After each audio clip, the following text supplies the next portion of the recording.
In 1957, a creature crashed to Earth and changed monster movies forever. But what you saw on screen was hiding some of the wildest behind-the-scenes chaos in Hollywood history. The name that was never spoken, the vacation that became a legend, the props that kept falling apart, and the ending so dark, the studio refused to let audiences see it. This isn't just another creature feature story. This is about how one man turned rubber, metal, and pure desperation into cinema magic while secretly using studio money to fund his dream trip to Italy. These are the dark secrets of 20 Million Miles to Earth that Ray Harryhausen never wanted you to know. Before we dive into the madness, if you're obsessed with classic monster movies and the chaos behind them, smash that subscribe button and hit the hype button to spread the word. Seriously, hype this video so more people can discover these insane secrets. We're about to expose truths that took decades to surface, and trust me, you won't want to miss what's coming. The next fact alone will completely change how you watch this film. Alright, let's get into it. Number 16. The name that never was. You'll never hear a single character say the word Ymir in 20 Million Miles to Earth. Not once, not even in passing. The name only existed in Harryhausen's production notes and promotional materials that came out years after the movie hit theaters.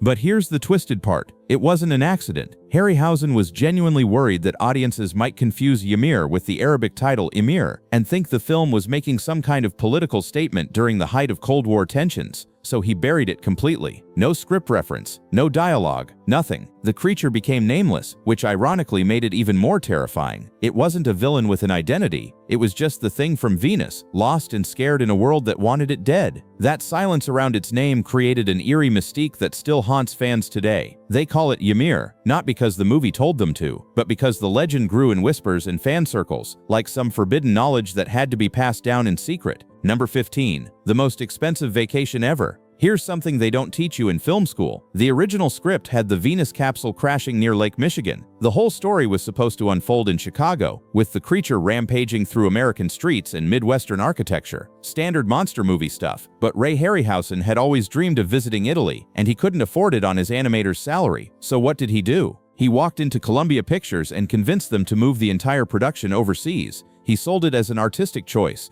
talking about ancient ruins and Mediterranean light and how the contrast would make the film unforgettable, and they bought it. The studio funded his dream vacation, and Harryhausen got to spend months in Rome and Sicily, sketching statues, wandering cobblestone streets, and living like royalty on the company's dime. That one selfish decision accidentally transformed the movie's entire identity. Instead of another forgettable creature feature set in America, it became this strange poetic collision between ancient civilization and alien terror. Harryhausen turned a paid vacation into cinema history, and nobody even questioned it until decades later. Number 14. The monster that almost never existed. Before Ymir existed, Harryhausen was designing something completely different. His original concept sketches show a massive one-eyed cyclops, almost identical to the creature he'd later bring to life in the seventh voyage of Sinbad. He even built a clay model of it, spending weeks perfecting the proportions and facial structure. But then something happened. He looked at it one day and just knew it was wrong. Too mythological, too familiar. This wasn't a Greek monster. It was supposed to be alien, something Earth had never seen before. So he scrapped the entire design and started over from scratch. That clay cyclops got tossed in the trash, and Ymir was born from the ashes. It's wild to think how close we came to getting a completely different monster. If Harryhausen hadn't trusted his gut and thrown away weeks of work, the film might have been just another forgettable creature flick instead of the tragic masterpiece it became. Number 13. The Elephant Scam. The script called for a scene where Ymir fights a full-grown elephant at the Rome Zoo. Harryhausen requested a 15-foot elephant to make the battle feel epic and terrifying. What did the zoo deliver? An 8-foot baby elephant that looked more cute than menacing. The production was already behind schedule, and they couldn't afford to wait for a bigger animal. So Harryhausen came up with a genius workaround. He cast the shortest actor he could find, a man who stood just 4 feet 6 inches tall, to play the zookeeper in those scenes. By putting a tiny human next to a small elephant, it created the optical illusion that the elephant was actually massive. Audiences had no idea they were watching clever forced perspective instead of an actual giant animal. It's the kind of low-budget trickery that defined 1950s filmmaking. When you don't have the money, you fake it with whatever you've got. And somehow, it worked perfectly.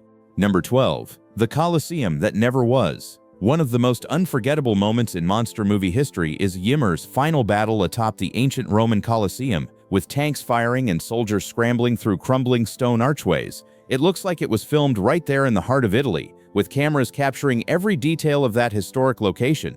But here's the truth, almost none of it was real. Only a few background plates were actually shot in Rome. Everything else, the Coliseum itself, the rubble, the destruction, was painstakingly built as a miniature back in California.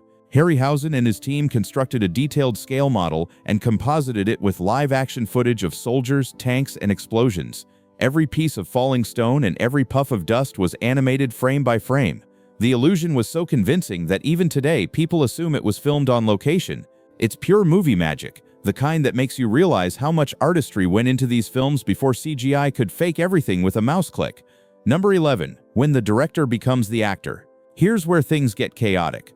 On the day they were supposed to film the elephant feeding scene, the actor they'd hired simply didn't show up. No call, no explanation, just gone.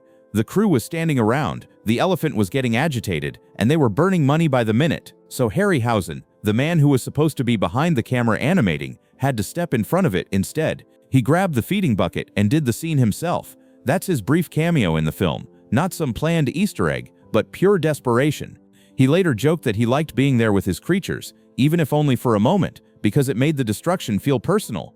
But the reality was way less poetic. It was just a guy trying to salvage a production that was constantly falling apart. That's the real magic of 1950s filmmaking. When something went wrong, you didn't reschedule. You improvised and hoped it worked. Number 10. The stolen scream. That eerie, unforgettable growl that echoes through the Roman streets? It wasn't original at all. Columbia's audio team was working on a shoestring budget, so they pulled from a grab bag of monster sounds they'd already used in other films. They recycled roars from It Came From Beneath the Sea, and even tweaked elements from Godzilla King of the Monsters to give Ymir its voice. But here's the clever part. They didn't just copy and paste. They layered in actual elephant roars, sped them up, and modulated them at different pitches to create something that sounded both familiar and alien. The result was this strange hybrid, part reptile, part elephant, part nightmare fuel. Fans who listen closely can catch hints of those earlier creatures buried under the distortion. It's classic 1950s resourcefulness. Originality didn't mean starting from scratch. It meant remixing what you already had in the most creative way possible. Number 9. The egg that kept dying. That iconic scene where the Venus egg cracks open and Ymir emerges? It was a disaster to film. The prop wasn't some sophisticated piece of movie magic. It was a rubber balloon coated with plaster and painted to look extraterrestrial. Cheap, simple, and completely unreliable. Under the hot studio lights, the thing would start softening, cracking in the wrong places, and sometimes just collapsing entirely mid-shot. They had to rebuild it multiple times, frantically patching it between takes while Harryhausen animated the emerging creature one painstaking frame at a time. The final result looks seamless on screen, but behind the scenes it was absolute chaos. It's the perfect snapshot of 1950s sci-fi ingenuity. Alien technology was really just glue, balloons, and a whole lot of patience. When you watch that egg hatch now, you're seeing the product of dozens of failed attempts and near constant panic. But somehow, all that struggle made it feel more real. Number 8. Cannibalized for parts. Most movie monsters from the 1950s didn't make it past the final cut. They were burned, recycled, or lost to time. But Ymir was different. Harryhausen built 2 full armature models for the film, one for close-ups and another for wider destruction scenes. Against all odds, both survived decades of storage and decay. But here's the dark twist. The main Ymir armature didn't stay intact for long. Harryhausen needed to save money on his next project, the 7th Voyage of Sinbad, so he literally cannibalized Ymir's skeleton to build the Cyclops. The bones of the creature from Venus became the foundation for a mythological Greek monster. It's poetic in a twisted way. Ymir couldn't survive Earth in the movie, and in real life, it couldn't survive Harryhausen's next deadline. The creature that made him famous got torn apart and rebuilt into something new. That's the brutal reality of stop-motion animation. Nothing was sacred. Everything was recyclable. Number 7. The title that means nothing. Before it was called 20 Million Miles to Earth, the studio had no idea what to name it. Early drafts floated around with titles like The Giant Ymir and The Beast from Space, both of which got rejected immediately for sounding too cheap, even by 1950s B-movie standards. So Columbia Pictures settled on something that meant absolutely nothing scientifically but looked massive on a poster. 20 million miles. The problem? Venus is only about 26 million miles from Earth at its closest point, and the title doesn't even specify what the 20 million miles refers to. The journey? The distance? Some random number they pulled out of thin air? Nobody knew, and nobody cared. It sounded cosmic, terrifying, and impossible. That was enough. The title alone was designed to pull kids into theaters before they even saw a single frame of the creature. It was pure marketing genius disguised as science fiction, and it worked flawlessly. Number 6. Elephants created the alien. To make Ymir feel alive instead of like a puppet on strings, Harryhausen didn't study lizards or reptiles. He went to the Los Angeles Zoo and spent days watching elephants. He sketched how they shifted their weight, dragged their feet, and swung their massive bodies with slow, deliberate power. Every frame of Ymir's movement came from those observations. That's why the creature never moves like a mindless monster. It has this strange grace, this careful deliberation in every step, like it's trying to understand the ground beneath it. The animation carries a kind of empathy that most monster movies didn't even attempt. It's a subtle detail, but once you notice it, Ymir stops looking like a beast and starts looking like a lost animal trying to survive in a world that fears it. That emotional weight came entirely from elephants, and it's what made audiences pity the creature instead of just being scared of it. Number 5. Military secrets made it real. Columbia Pictures wanted the opening space mission to feel authentic, not like some cheap sci-fi fantasy. So they hired an actual US Air Force colonel to consult on every technical detail. He advised on the rocket design, the capsule interiors, the astronaut dialogue, and even the rescue procedures. He made sure the hardware and military jargon matched what the public expected from 1950s space research. That extra layer of realism gave the film a surprising credibility, especially for a story about a Venus mission bringing back an alien creature. The cockpit switches, the suits, the protocols, it all echoed early test flight footage from the era. For a few minutes, audiences actually believed a manned flight to Venus might be possible someday. That's the power of bringing in real expertise. It turns fantasy into something that feels just close enough to reality to be terrifying. Number 4. The animation that nearly broke a legend. This wasn't just another creature assignment for Harryhausen. It was a nightmare of precision that pushed him to his absolute limit.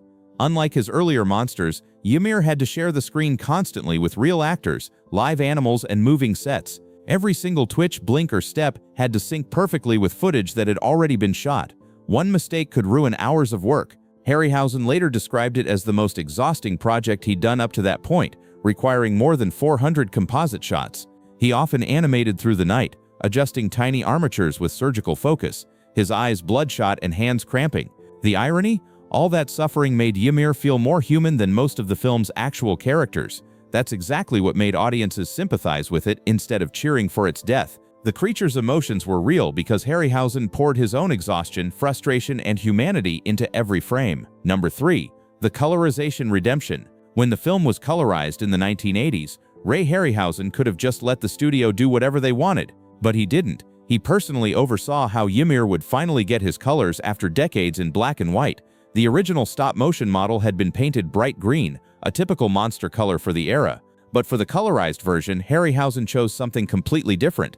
Muted olive and yellowish tones, a palette that made the creature feel less cartoonish and more biologically real. The new colors brought out textures most audiences had never noticed before. The scaled ridges along its back, the ribbed chest, the faint shimmer along its spine. Suddenly, Ymir didn't just move like a living being, it looked like one too. It's one of the rare cases where colorization actually honored the original artistry instead of ruining it, because this time, the artist himself was guiding every shade and shadow. Number 2. The last black and white monster. 20 Million Miles to Earth was a turning point that Harryhausen himself didn't fully realize at the time. After this film wrapped, he never returned to black and white. Starting with the seventh voyage of Sinbad in 1958, his worlds exploded into vibrant color, a bold shift that changed how audiences experienced fantasy and science fiction forever. Color gave his creatures new life and made his worlds feel more immersive. But it also meant saying goodbye to the moody shadows, the gothic textures, and the nightmare-like quality that made his early work so hauntingly beautiful. Ymir was the last of those gray-toned monsters that looked like they'd crawled directly out of a fever dream. It's fitting, really. The final black and white Harryhausen creature was also his most tragic one, a lost alien that nobody understood, fading into history just as the art form itself was about to transform into something completely new. Number 1. The blueprint for modern monster movies. Decades after its release, 20 Million Miles to Earth was still echoing through Hollywood in ways most people never realized. Steven Spielberg openly credited Ray Harryhausen's work, especially the Ymir rampage through Rome, as a major influence on how he staged the dinosaurs in Jurassic Park. That mix of awe, danger, and genuine sympathy for the creature came straight from Harryhausen's playbook.